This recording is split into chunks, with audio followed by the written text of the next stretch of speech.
झेप मराठी, आरसा महाराष्ट्राचा। अवघ्या 9 वर्षांच्या चिमुरडीवर काकाने केला अत्याचार। घटना घडल्यानंतर आरोपी फरार। सलग 3 दिवसांच्या शोधानंतर नराधमाला केली अटक।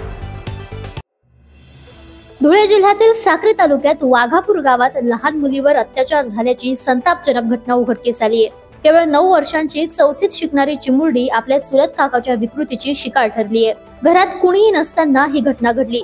45 वर्षीय आरोपीने पीडितेवर जबरदस्ती केली। घटना घडल्यानंतर आरोपी गावातून फरार झाला होता। या प्रकरणी निजामपूर पोलीस ठाण्यात पोस्को कायद्यानुसार गुन्हा दाखल करण्यात आला होता। पोलीस उपनिरीक्षक मयूर भांबरे व चंद्रकांत गायकवाड यांच्या मार्गदर्शनाखाली विशेष पथक तयार करून आरोपीचा शोध सुरू होता। सलग 3 दिवस परिसरात तपास करून गोपनीय माहितीच्या आधारे अखेर 5 जून रोजी रात्री आरोपीला अटक करण्यात आली। सध्या आरोपीला निजामपूर पोलीस ठाण्यात आणून पुढील कायदेशीर कारवाई केली जात आहे। या अमानुष प्रकारामुळे गावात संताप व्यक्त केला जात असून आरोपीला कठोर शिक्षा व्हावी अशी मागणी ग्रामस्थांकडून होते। प्रतिनिधी हेमंत महाले, झेप मराठी, निजामपूर।